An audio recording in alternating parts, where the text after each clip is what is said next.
प्रणाम, नमस्कार। बहुत स्वागत है आपका उस कार्यक्रम में जिसका नाम है हे प्रभु आनंद दाता। और आज इस कार्यक्रम में भारतीय सनातन परंपरा चिंतन दर्शन की कड़ी को आगे बढ़ाते हुए हम और आगे बढ़ते हैं।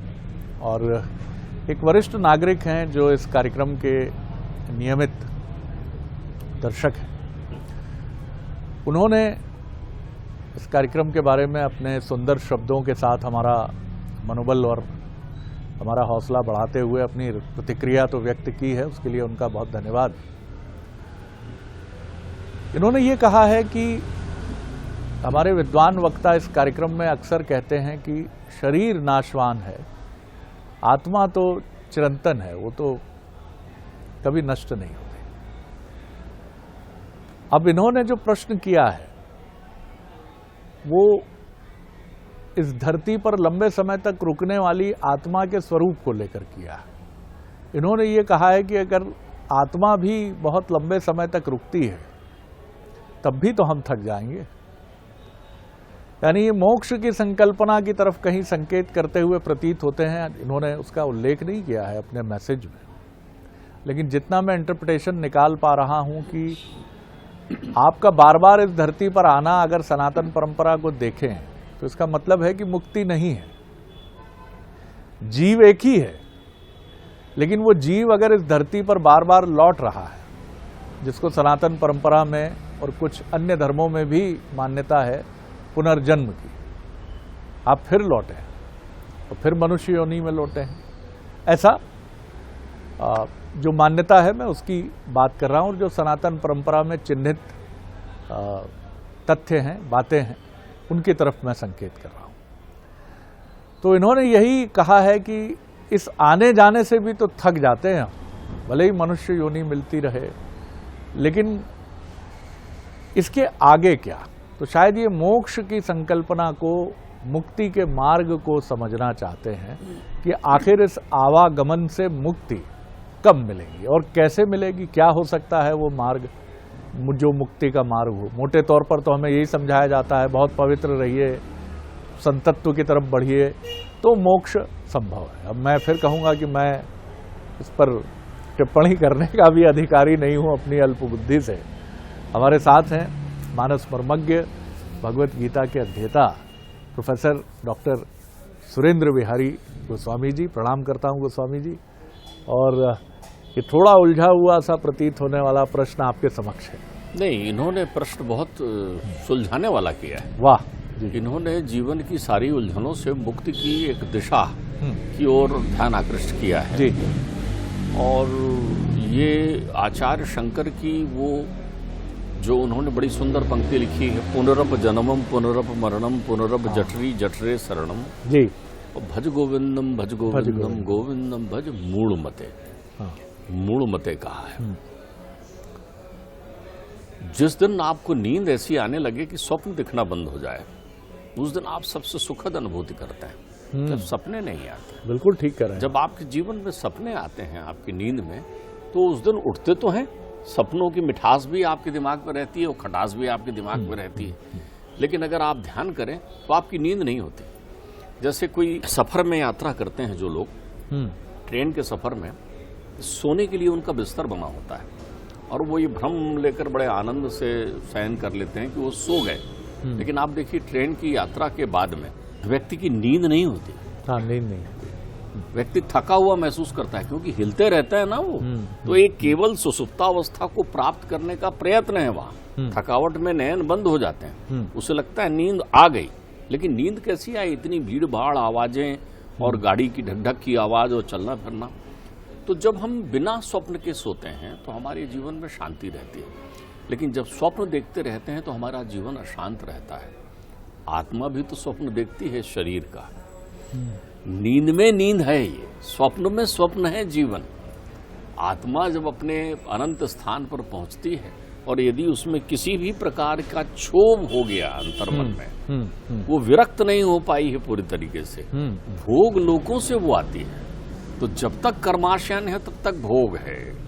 आदमी स्वर्गीय, मैंने हम कहा है कि जो लोग स्वर्गीय परिकल्पना करते हैं वो भोग है।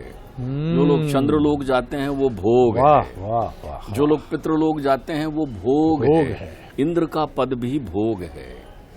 तो जैसे आप भोग को भोगते हैं वैसे देखिए ये भी हम भोगने आए, 84 भोगने की योनि है, 84 लाख योनि भोग की है जी। हमारी मनोवृत्ति के अनुकूल उन योनियों में हमें जन्म मिलता है। तो हम अपने भोग का एक स्वप्न देखते हैं वहां, उस स्वप्न में हम इस स्वप्न में आ जाते हैं जी। और इस स्वप्न में उस भोग से मुक्ति का रास्ता निहित है। तो यदि ये आत्मा मानवीय शरीर में ना आए तो मुक्त नहीं हो सकती। मुक्ति का एकमात्र माध्यम है कि आप अपने कर्तव्य निष्पादन को दिखाइए और यहाँ आकर के निर्विकार होकर जाइए तो आप अपने घर चले जाएंगे। जो लोग मुक्त हो जाते हैं वो ब्रह्मलीन हो जाते हैं, जो ब्रह्मलीन हो जाते हैं उनका जन्म नहीं होता। तो आप ये समझिए इतनी बड़ी माया चक्र में आपका मन कहीं ना रमे, ये कैसे हो सकता है? बहुत सारे लोग तो ये कल्पना करते हुए भी तपस्या करते हैं कि हे प्रभु हमको गोपिकाओं का जन्म मिले। ऋषि मुनियों ने तप किया है, मत्स्य कन्याओं ने तप किया है और वो गोपिका बनकर आई जी। तो आई है ना, आत्मा परमात्मा के सानिध्य को प्राप्त करने के लिए वहां भी आई हैं। बहुत सारे लोगों ने तप किया तो साकेतवासी धाम में बैठे हुए तप करते रहे कि परमात्मा की जब लीला हो तब हमारा अवतरण हो। तो वो आए ना। मृत्युलोक की यात्रा एक सहजता का क्रम है। यहाँ मनुष्य जो है अपनी सुकृतशील लीलाओं के लिए आता है, इसलिए इसको सुकृतस्य लोक भी कहते हैं। सुंदर लोक, सुंदर कर्म करने के लिए लोग। तो आत्मा भी तो चाहता है कि वो अपने कृत्य करके दिखाए, सुकृत करके दिखाए। ऋतम पिबंतम सुकृतस्य लोके, यही सत्य का पान करती है आत्मा। ठीक बात। उपनिषद कहते हैं ऋतम पिबंतो, तो यही आत्मा भी इस शरीर के साथ सत्य का पान करती है। तो जब भी आप सत्कर्म कर रहे होते हो तब भी आप इस लोक के उसमें रहते हैं। अब आप देखिए, मैंने एक बार और चिंतन किया था, श्रीमद् भागवत में एक बड़ी सुंदर कथा है ऋषभदेव की। भगवान ऋषभदेव जो जैन धर्म दर्शन में आदिनाथ कहलाते हैं, उन्होंने इंद्र की पुत्री जयंती से विवाह किया था। 100 पुत्र थे उनके। अपने पुत्रों को बुलाकर वो कहते ही हैं कि अपने लोक कैसे जाया जाए। वो कहते हैं ये भोग से मुक्त हो जाओ तत्क्षण। उनके वंश में ही खटवांग हुए हैं राजा, और खटवांग ऐसे हुए हैं जिन्होंने 2 क्षण में मुक्त कर लिया। क्या आप नेत्र बंद करते हैं तो आपको कुछ भी नहीं दिखता, केवल शून्यता दिखती है, अनंत प्रकाश दिखता है, तो आप समझ लीजिए आपकी मनोकामनाएं खत्म हो गई हैं। लेकिन अगर आपको नेत्र बंद करते ही कुछ पल के बाद महसूस होने लगता है, अनुभूति होने लगती है सांसारिक, तो आपकी कामनाएं हैं ना। तो जो शून्यता को प्राप्त कर जाए अनंत में मिल जाता है, और जो शून्यता को प्राप्त न कर जाए वो अंत होकर फिर से अपना पुनर्जीवन प्रारंभ करता है, फिर वो अनंत नहीं हो पाता। तो उनके पुत्र जड़भरत ने उनका अनुसरण किया। अब जब चक्रवर्ती सम्राट भरत, जो कालांतर में जड़भरत हुए, वो पहले भरत हुए। अब देखिए मृग तृष्णा वहीं से बनी, मृगा की तृष्णा में आए, मृग तृष्णा लगी। आप तो जल ढूंढ रहे हैं ना जहां पानी की एक बूंद नहीं। मृग मारीचिका में फंसे हुए हैं ना, आप तो सोने के हिरण के पीछे दौड़ रहे हैं ना। तो सोने के हिरण के पीछे दौड़िए, मृग तृष्णा में पड़िए। आप पड़े तो फिर मृग बन गए आप। उनका फिर से जन्म हुआ, गंडकी नदी के तट में प्राण त्यागा और जन्म हुआ तो कलिंजर परिवत में मृग बने। मृग बनकर फिर से वो गंडकी नदी में आकर के जल में उन्होंने अपना शरीर त्यागा और फिर दूसरे जन्म में जड़भरत बने। देखिए कर्माशय नहीं हुआ। तो जब जड़भरत बने उसके बाद वो मुमुक्ष पथ पर चले और ज्ञान प्राप्त किया तो मुक्त हुए। तो फिर वो अनंत में मिल गए। तो इस अंत का अनंत में विलीन हो जाना है मुक्ति। अंत का अनंत में तो शरीर उसका माध्यम है, बिना धरा के आधार नहीं होती। ये आत्मा यहाँ मृत्युलोक में थोड़ी विचरण करती है, शरीर त्यागते ही वो किसी न किसी लोक में किसी न किसी शरीर में पहुंच जाती है। आत्मा जो है शरीर के त्याग करते ही ऐसा नहीं कि वो मृत्यु, क्योंकि उसको धरा आधार ही नहीं है। रथ नहीं मिलेगा तो वो काय में बैठेगी, तो अपने रथ में बैठकर विराजमान होती है। अपने सूक्ष्म शरीर की जो परिकल्पना की है, सूक्ष्म शरीर एक दिव्य शरीर की परिकल्पना है। गरुड़ पुराण में इसका बड़ा विशद विवेचन आता है। इसमें मन, बुद्धि, चित्त और अहंकार होता है। वो अहंकार सूक्ष्म तत्व से शरीर बना देता है। अब देखिए मन शुद्ध, बुद्धि निर्मल, बुद्धि और मन जो है बिल्कुल शून्य हो गए तो चित्त बिल्कुल आपका निराकार हो गया। चित्त निराकार हो गया तो अहंकार खत्म हो गया, खत्म हो गया तो आप विलीन हो गए उस तत्व में। तो आप विलीन होना चाहते हैं। इनकी प्रश्न प्रक्रिया विलीनता के लिए है। खटवांग ने विलीन होने का तत्व अपनाया, विलीन होने का। ध्यान रखिए कि जितने भी ऋषि मुनि हैं उनकी तप में विलीन होना तो है। यहाँ क्या हमें ये भी समझना होगा कि जिन प्रक्रियाओं से गुजरना है, जैसे आपने बहुत सुंदर बात की कि मेरे कर्म बहुत अच्छे हैं, स्वर्ग जाऊंगा, भोग है, ये भी बिल्कुल भोग। पितरों का एक लोक है, पितृलोक है, वो भी भोग है। तो यानी कहीं इच्छाएं जब तक हमारे मन में है, तृष्णा है, मृग मरीचिका है, तब तक कहीं ना कहीं ये भटकना भी है, चाहे भोग रूपी ही भटकना क्यों ना हो। देखिए एक बात और समझिए, ये बड़ा मैं आपको दिव्य दर्शन दे रहा हूं, इसकी अनुभूति करा रहा हूं जी। मेरे पिताश्री ने मेरे इन्हीं प्रश्नों के उत्तर में ये बात कही थी। ये बड़ी दिव्यता है, इसकी बड़ी गहराई से समझना होगा। आप ध्यान रखिएगा, मानव शरीर मिला हुआ है जी, तो मनुष्य शरीर आपको एक करिश्माई प्रक्रिया के अंतर्गत मिला हुआ है। ध्यान रखिएगा, इसमें कर्मों के फल मिलेंगे, शुभ कर्म मिलेंगे तो शुभ कर्म करोगे तो शुभ फल मिलेंगे, शुभ फल मिलेंगे तो पुण्य बढ़ेगा, पुण्य बढ़ेगा तो पुण्य की प्राप्ति आपको करनी होगी। पुण्य भोग है, तो जो लोग पुण्य के लिए भी कर्म करते हैं वो भोग के लिए तो कर्म करने हैं। ओहो, जब आत्मा को अगर परमात्मा में जाना है तो आप केवल ये उनसे प्रार्थना कर रहे हैं कि हे प्रभु, आप देखिए ध्रुव, प्रहलाद, इनकी परिकल्पना देखिए। आप छोटे बालक हैं, बालक की बुद्धि में भोग नहीं होता। बिल्कुल ठीक, ध्यान रखिएगा, क्या चमत्कारिक वरदान मांगा है इन्होंने। हाँ। उनसे कहा, प्रहलाद से भगवान नरसिंह ने गोद में बिठाया, लाड़ किया, रौद्र रूप था उनका, और लाड़ करते हुए बोला बोल बेटे क्या चाहिए तेरे को। तो उसने कहा कि यदि मेरे अंतर चित्त में किसी भी प्रकार की कल्पना हो, किसी भी प्रकार की कामना हो, वो नष्ट हो जाए, मुझे तो आप चाहिए। कमाल है, वाह वाह, मुझे तो आप चाहिए। यही बात ध्रुव कहते हैं। ध्रुव तो छोटे से बालक है ना, उनको तो कुछ भी नहीं आता, कुछ नहीं जानते वो। उनको तो एक ही चाहत थी कि मुझे परमात्मा की गोद मिल जाए। तो जैसे ही परमात्मा उन्हें अपनी गोद देते हैं, वो बोल नहीं पा रहे हैं, शब्द नहीं है, ब्रह्म को कैसे व्यक्त करें, वो तो परमात्मा की गोद में बैठे हैं। तो मेरे ठाकुर जी उनके कपोलों में अपना शंख छुआ देते हैं। शंख में वेद होता है, फिर वो अतुलित भावना के साथ बुद्धि जैसी आती है तो बोलते हैं, वो भी यही कहते हैं, परमात्मा यहां से ना उतारो, मुझे तो यही चाहिए था जो मिल गया, मुझे वही चाहिए था जो मिल गया। तो यदि आपके प्रत्येक कर्म आप परमात्मा को समर्पित कर देते हैं, ध्यान रखिए कितनी सुंदर भावना है, तो परमात्मा फिर आपको सब कुछ दे देता है। सब कुछ यानी स्वयं अपने आप को आपको समर्पित कर देता है। गीता में इशारा करते हैं, मनमना भव मद भक्तो माद्याजय मां नमस्कुरु मामे वैशति सत्यम ते प्रतिजानो प्रियोष्मि में। जो कुछ कर रहा है वो कर्म मुझे ही देना, फल समर्पित करना। अपनी वंदना में शिवानंद जी लिखते हैं उस समय, कितनी अच्छी बात, तन मन धन सब है तेरा और तेरा तुझको अर्पण क्या लागे मेरा। हम अर्पित ही नहीं कर पाते। वाह वाह। तो जब हम अर्पित नहीं कर पाते तो बचा लेते हैं तो वो कृपा है तो भोगो। भाई आपको परमात्मा ने पैसे दिए खर्च करने के लिए, कौन सा पैसा, जीवन का बहुमूल्य समय, धन, एक एक पल जो बहुमूल्य है, अमूल्य है, मोल नहीं लगा सकते। संसार में एक सीधा सूत्र अगर कोई व्यक्ति समझ जाए शरद जी, तो फिर उसकी बात ही खत्म हो गई। जितनी चीजें मोल से मिल रही है वो सब आपको कर्माशयन में फंसाने वाली है, और जितनी चीजें बिना मोल के मिल रही है अर्थात अनमोल मिल रही है, वो आपको वहां पहुंचाने वाले हैं। अब आप देख लीजिए क्या चीज आपको बिना मोल के मिलती है।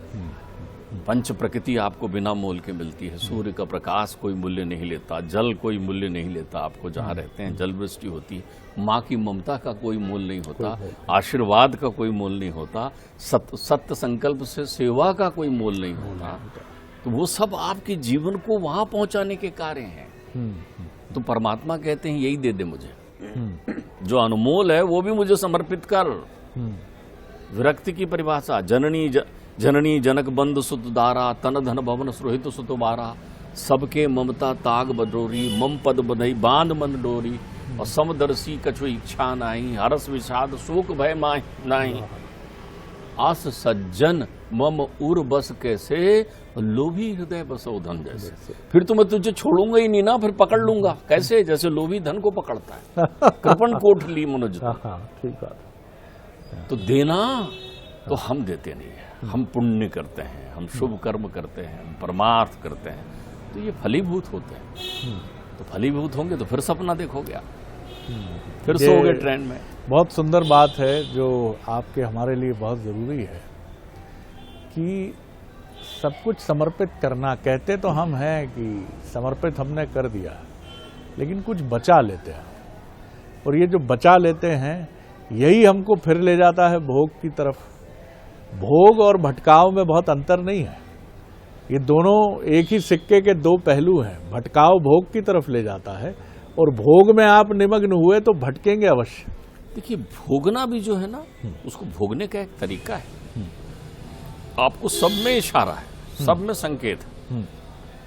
भोग आप करिए ना।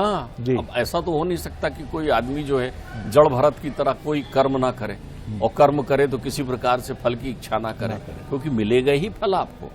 आप किसी के लिए शुभ कार्य कर देते हैं, आपने किसी का गुमा हुआ धन या पड़ी हुई मूल्यवान वस्तु उनको दे दी, वो आपको कुछ पैसे देना चाहता है उपहार में, आप नहीं लेते, आपने अपना काम कर दिया। लेकिन अब यहाँ व्यवहार बन गया, वो आपको कहता है नहीं, भोजन के बिना तो आप जा नहीं सकते, आपका कोई कष्ट हो तो मुझे बताइए। वो आने लगता है, वो व्यवहार से आपके साथ जुड़ जाता है, आप किसी से विरक्त नहीं रह सकते। तो वेद कहता है इसके लिए, तेन तक्तेन भुंजीता, त्याग भाव से भोग कर। इंद्र यदि इंद्र के पद में बैठा रहे और सोचे कल चला जाए इंद्र का पद, मुझे नहीं चाहिए, तो इंद्र का इंद्रत्व तो अमरता प्रदान कर देगा उसको, वहां भी मिला देगा। लेकिन इंद्र तो देखता है कौन तपस्या कर रहा है इंद्र बनने के लिए, उसकी तपस्या को भंग करूं। वो अप्सराओं को वहां से भेजता है, वो मुनियों की तपस्या भंग करता है, वो छल कपट करता है। वहां भी द्वेष है, वहां भी जलन है। स्वर्गलोक बहुत बढ़िया है, वहां भूख प्यास कुछ नहीं, खूब आनंद है, लेकिन वहां भी द्वेष है, जलन है। क्या नहीं है वहां, सब कुछ है वही। अब परिवार की आसक्ति आपने बांध दी, पुरोधा हो गए, आप पितृलोक में बैठे हुए हैं, जाके पितर बन गए। अरियमा भी इंद्र है, ठीक बात है, अरियमा भी इंद्र है, द्वादश इंद्र हैं। जो देवाधिपति हो जाता है वो स्वर्गलोक का इंद्र हो जाता है, लेकिन उसके अतिरिक्त भी तो इंद्र हैं। सभी को इंद्र की गरिमा मिली हुई है, सभी को इंद्र की पताका मिली हुई है। गुरु भी इंद्र की तरह होता है, बृहस्पति भी इंद्र की तरह है, शुक्र आचार्य शुक्र भी जो है शुक्राचार्य भी इंद्र की तरह है। लेकिन जो इनसे विरक्त हो जाए, देखिए बलि जैसा प्रतापी भक्त, विरोचन का पुत्र, प्रहलाद का पौत्र बलि, देवासुर संग्राम का विजेता, मृत संजीवनी विधा में जिनको गुरु ने सुसज्जित कर दिया हो, जिसने भगवती को साक्षात चंडिका को प्रसन्न करके रखा हो, जिसने विश्वाजीत रथ प्राप्त किया हो, जिसने भगवान को दान दिया हो, वो बलि है। भगवान को पृथ्वी त्रिलोक दान किया है। त्रिलोकपति होने के बाद पहले जीतता है, फिर दान कर देता है। अब देखिए फिर वो क्या करता है, वो फिर से कैसे विजयी होता है, परमात्मा को भी कैसा बांध लेता है, आत्मनिवेदन करके। यही आत्मनिवेदन है, मन मना भव मद भक्तो तेरा तुझको अर्पण। परमात्मा से कहता है, लो मेरा शरीर आपका, मैंने छोड़ दिया आपके लिए। परमात्मा ऋणी बन जाता है। जिस दिन आपने परमात्मा को सर्वस्व दे दिया, खाली शुभ कर्म नहीं, आप अशुभ कर्मों से भी मुक्त हो सकते हैं, क्योंकि वो कृपालु है, वो दयालु है। ठीक बात है, वो कृपालु है, वो दयालु है। मंदोदरी समझाती है ना रावण को कि तुम चले तो जाओ एक बार। विभीषण समझाते हैं ना एक बार, चले तो जाओ एक बार। और विभीषण आए किस लिए? जिन पायन के पादुकनी भरत रहे मन लाए, ते पद आज बिलोक यूं इन नयन न बजाए। सही, उस चरण को देखने आ रहे हैं। श्रवण सुजस सुनायु प्रभु भंजन भववीर, त्राहि त्राहि आरित हरन शरण सुखद रघुवीर। पहुंच ही रहे हैं इसलिए वो त्राहिमाम करते हुए, वो नहीं चाह रहे हैं, उनकी कांक्षा नहीं है। लेकिन परमात्मा ने उनको कहा, तू अजर अमर अनादि अखंड हो जा। जब तक त्रिलोक है, जब तक प्रलय नहीं होता, तब तक तू सत्ता संभाल। विभीषण अजर अमर है, तो इसका मतलब क्या है कि विभीषण फिर भी जन्म मृत्यु के फेरे में है कि नहीं? ठीक बात है। अजर हो जाना परमात्मा में मिल जाना है, अमर हो जाना परमात्मा में मिल जाना है, आत्मस्वरूप को मूलभूत प्राप्त कर लेना है। बिल्कुल ठीक है। तो आप जो है आत्म तत्व की यदि अनुभूति रोज समर्पित करिए। एक छोटा प्रयत्न है। देखिए साहब, रोज डुबकी लगाते हैं आप पानी में सांसों का अभ्यास करने के लिए, ठीक है, सांसों का अभ्यास पूरा नहीं हो पाता, लेकिन एक दिन ऐसी डुबकी लगाते हैं कि आप पानी के अंदर तैरना सीख जाते हैं। तो ये भी अभ्यास रोज करते रहिए, न जाने वो किस दिन आपके अभ्यास पर अपनी मुहर लगा दे। बहुत सुंदर बात आपने कही। और आज के इस चिंतन के क्रम में बहुत सुंदर मंत्र मिले हैं। पहला मंत्र तो यही है कि योग के साथ भोग, क्योंकि भोगते समय भी एक निष्काम भाव अगर आपके मन में है, जैसा बहुत सुंदर उदाहरण दिया प्रोफेसर गोस्वामी ने कि बालक के मन में भोग का भाव नहीं होता, इसलिए चाहे वो प्रहलाद हो चाहे वो ध्रुव हो, वो मांगते भी हैं तो सिर्फ ईश्वर का सानिध्य मांगते हैं। तो प्रेमचंद की कहानी अनायास ही मुझे स्मरण आ गई, हामिद का चिमटा। एक छोटा बालक जिसके माता पिता नहीं है और दादी उसको 15 पैसे 20 पैसे देकर कहती हैं, जा गांव के सब बच्चे मेले में जलेबी खाएंगे, गुब्बारे खरीदेंगे, खिलौने खरीदेंगे, मेरे पास तो इतना ही है, तू इससे ले लेना। लेकिन उस छोटे से बालक के मन में अपनी बूढ़ी दादी की रोटी सेकते समय जली हुई उंगलियां उसकी स्मृति में कौंधती हैं, और वो किसी निष्काम योगी की तरह मेले में तमाम प्रलोभनों से बचते हुए लोहे का चिमटा खरीद लेता। यही है साहब मुक्ति का मार्ग। आपके लिए कोई चीज कितनी जरूरी हो, लेकिन आपके प्रलोभन पर अगर ईश्वर की या प्रेम की गहरी लेप चढ़ी है तो आप पथभ्रष्ट नहीं हो सकते कभी। पथभ्रष्ट होने का आशय ये नहीं है कि आपने कोई ऐसा काम कर दिया जो समाज की निगाहों में विचारणीय है। हमारे यहाँ बड़ा सुंदर शब्द है लोकेशना, यानी प्रशंसा के लिए इस हद तक जाना कि अपने जीवन को भी समर्पित कर देना। लेकिन ये भी भोग की तरफ ही जाता है कि मैं रहूं ना रहूं, मेरा नाम अमर रहेगा। और रावण यही कहते हुए अपने सिर काट काट के हवन वेदी में शिव जी को समर्पित करता है कि देख शिव, ऐसा अनन्य भक्त कहीं मिलेगा। ये लोकेशना हुई। इन सब से जो मुक्ति है, जो प्रश्न हमारे वरिष्ठ नागरिक महोदय ने किया, उसका मार्ग बड़ा सुंदर सुझाया है गोस्वामी जी ने कि तमाम भोगों से मुक्ति और ईश्वर को तेरा तुझको अर्पण, क्या लागे मेरा, बस यही सत्य है। बहुत धन्यवाद करता हूं गोस्वामी जी, आनंद आ गया। अगले एपिसोड में एक और विषय लेकर आपसे फिर भेंट करेंगे। प्रणाम, नमस्कार।